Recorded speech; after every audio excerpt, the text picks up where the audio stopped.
A co-parent who's looking to improperly control or manipulate the decision-making process about extracurriculars can do it in several ways. And one of the most harmful ways is to get your kids buy-in about a certain extracurricular before they've even spoken about it with the other parent.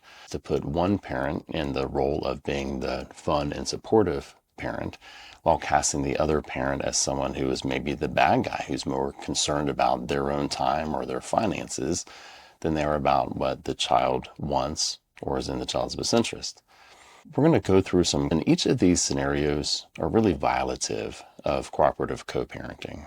The first scenario is where the co-parent tries to hype up or glamorize the activity to get the kid excited about it before it's even really a topic of conversation with the co-parent. One approach is giving a curated experience of the activity. Depending on the age of the child and what level they're considering participating, showing them only the best and brightest, only the most fun aspects of whatever that activity could be, without giving any indication to the child that there's a lot of work involved, that's not always fun, that it may cut into other things that they would like to do or they're used to doing. The parent may sort of hype up these pie-in-the-sky aspirations for this activity. If your child's not particularly athletic, for example, giving the indication that, oh, you could be a pro or you could be playing on a college scholarship. If your child is not one who's going to be dedicating thousands of hours saying, oh, you could be on the stage playing this instrument, whatever it is providing your child with this really unrealistic view of what the future holds for them if they just do this activity that the parent wants them to do. Another curated experience example is talking about all the ancillary things that they would do if they were doing this activity.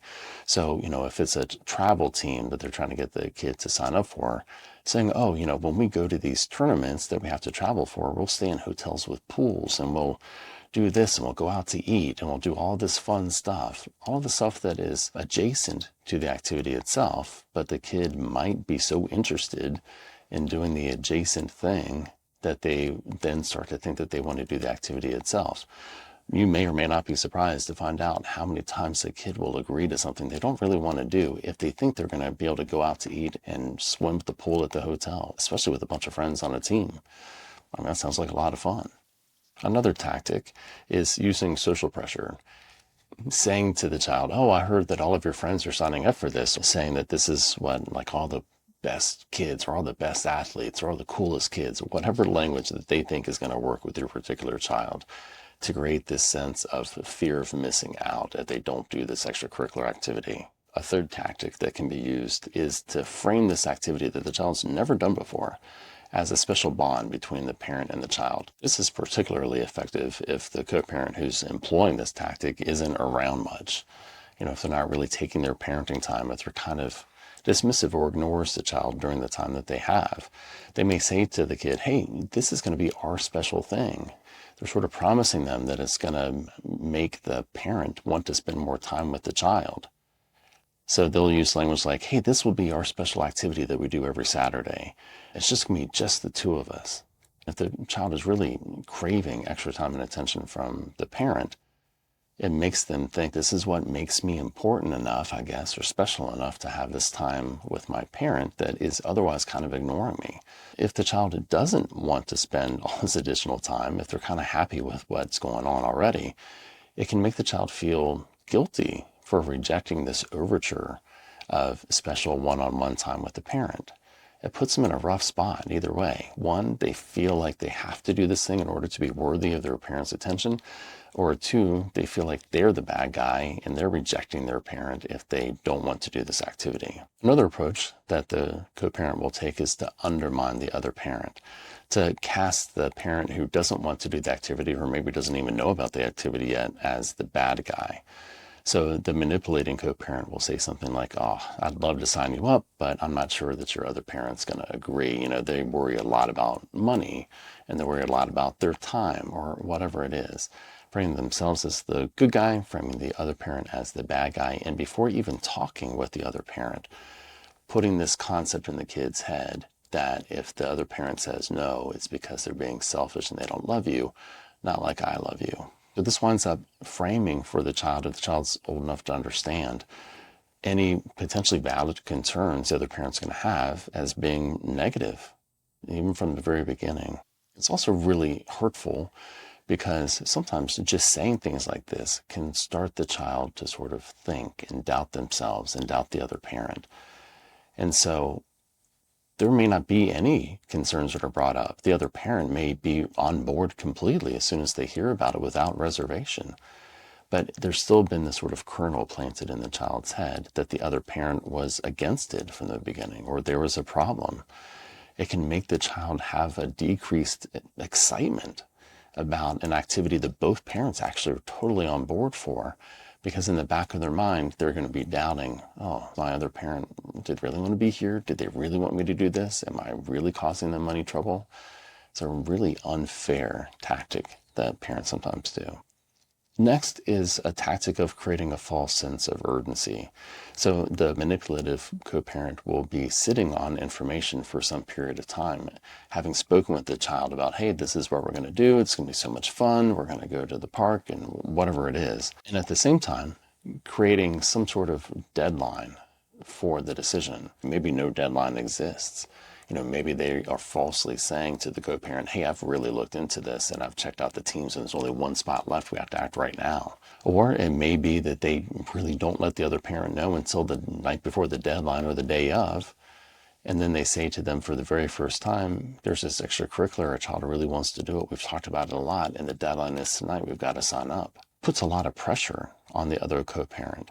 It prevents them from being thoughtful, taking time to consider what they can actually do, whether they can afford it, whether their schedule will permit it, what transportation issues there may be.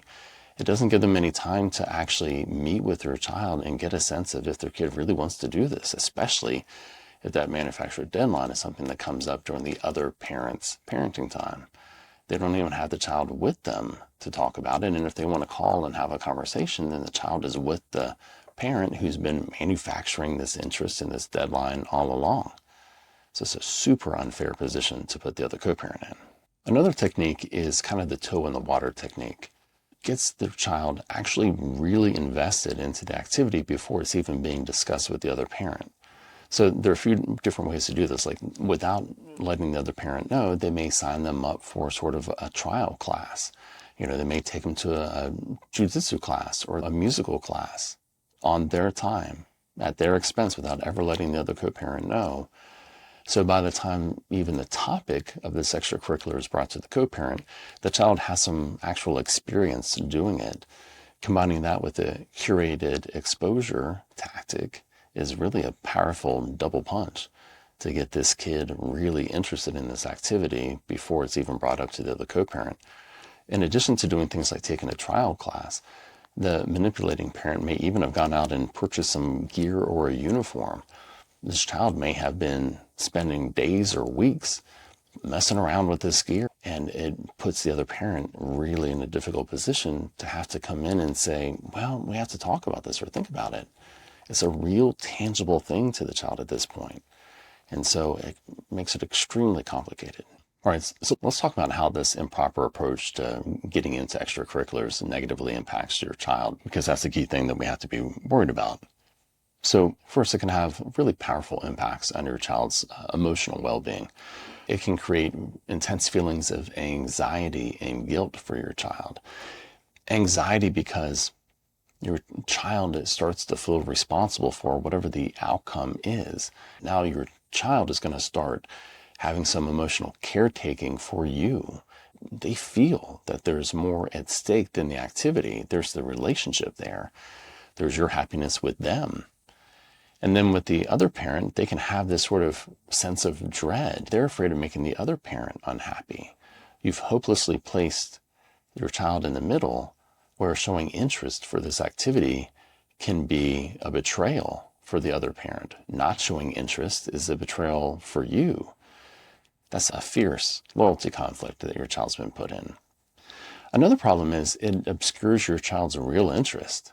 If you're trying to manufacture this interest, or if the other parent is, for a certain activity, then you won't know now. Is this something that they really want to do, or is it just something that was manufactured by the manipulative co-parent? And, what activity wasn't brought up by the child that they actually really wanted to do because they could read the room and they knew that that wasn't going to work? Especially if it's a season, like A lot of these activities are in seasons that conflict with each other. So if you're a child getting the message that your parent wants you to play baseball in the spring, but you wanted to do track, you can't do them both. And so what do? Do you stand up for yourself and say that you want track, or do you go with the flow and you do the baseball? That depends a lot on the relationship that already exists, on other elements of coercive control that may be in the relationship if the parent is doing this kind of stuff. And it also depends on, the child's just inherent personality. Are they a people pleaser? Are they more willing to stand up for themselves? So again, it makes it really difficult to determine what a child's true interest is. There's also negative impacts for the co-parenting relationship. So one, as we've talked about, it puts the child in the middle. It makes the child a bit of a messenger or a negotiator. And that is a practice that harms the co-parenting relationship because it creates resentment and distrust. One parent is undermining the parental authority of the other parent in the situation. You're casting, if you're manipulating the child in this way, you're casting the other parent as a problem. And if they're a problem, then the child's going to respect their parental authority less. That's going to create problems for you in the future too, because the more that you teach a child that they don't have to respect their parent or that they shouldn't, the more that's going to come back on you later on. And then it just further erodes the trust between the co-parents. It makes cooperative decision-making nearly impossible in this circumstance, but it erodes it in other circumstances as well. So the negative impact on the co-parent communication and relationship extends far beyond the extracurriculars. Now, I have to be clear that this isn't always a consciously manipulated plan. It could be the one parent is just really engaging in poor communication without the manipulative intent. They had the effect, but it wasn't their intent. It could be one parent just has this unchecked enthusiasm themselves. I mean, maybe it's a parent who gets excited about all sorts of stuff, and they got excited about this too, and they just weren't thinking about it. It could be that one parent is trying to relive their own past through their child, trying to have their dreams fulfilled through their kid, and that has taken over their thinking. It wasn't so much an intent to manipulate the co-parent as it was not thinking about the co-parent as they were living their own fantasy of what their own childhood could have been like if they had done this activity. Regardless of the intent of the manipulating co-parent, it's still a problem. It still creates this manipulative dynamic between the parent and the co-parent and the parent and the child. It's creating this hidden alliance between the manipulating co-parent and the child, and it's creating this schism between the child and the other parent. This automatically negatively impacts your child, and it also damages your co-parenting relationship, which maybe wasn't great to begin with. It just further sinks that relationship. If you're the parent on the other side of this manipulation, I mean, how do you respond to it? Certainly you're going to be pissed. Your child comes to you, they're already kind of sold on this activity, and you want to just scream from the mountaintops because you're so frustrated by this. And if it was an intentional manipulation, this isn't the first situation where this has occurred, and this isn't the only situation probably right now when this is happening. It's happening in other areas of co-parenting as well. So the first thing you need to do is regulate yourself. Realize that your child has been put in the middle of this impossible situation. So start off by addressing your child with empathy, not with any sort of suspicion. You can let them know that you hear the excitement that they're feeling. Like you can say, wow, this sounds like a lot of fun. I can see why you're so excited about it. Tell me more about it. And then you get from the child more information. What are their expectations? This helps you gently try to figure out what your child's genuine interest is. So you can ask them questions like, well, that sounds like a lot of fun. What sounds like the most fun part to you? Your child may say, well, what sounds like a lot of fun is going on a trip and staying in a hotel and being at a hotel with a pool and go out to eat. That'll tell you that it's not so much about the extracurricular, and it's more about the ancillary things that the other parent has put in their head about the activity. You can also ask them, oh, okay, so it sounds like you really want to do this. I thought you wanted to do this other activity. Has something changed your mind, or how do you feel about them in comparison to each other? And again, it's all dependent on age, what kind of conversation you can have. The next thing that you can do is to take the pressure off of your child and let them know that it's not their decision. You can say something like, this sounds like a lot of fun, and it's also a big decision. This is something that, your other parent, mom or dad, talk about together so that we can come up with a plan and make sure that it works. As you're doing all this, avoid criticizing the other parent. I know it's going to be really tempting to say something like, well, your dad shouldn't have gotten your hopes up, or your mom shouldn't have made you think that this was going to happen before talking with me. Don't do that. That's only going to make things worse. It only pulls your kid further into the conflict between co-parents. So just keep the focus on, this is a big decision that your other parent and I need to make together to make sure it works for the whole family, that we can actually make this happen. But I'm super excited and I hope it does. Say something like that. Don't criticize the other co-parent. So obviously this type of sabotage or manipulation of a child's interest is not a healthy co-parenting process. If you want to see how to properly do extracurriculars as co-parents, we have another video. Here's a link to it. It's about a practical guide to extracurriculars for cooperative co-parents. In our next video, we're going to talk about how to do extracurriculars when you have a high conflict co-parenting situation.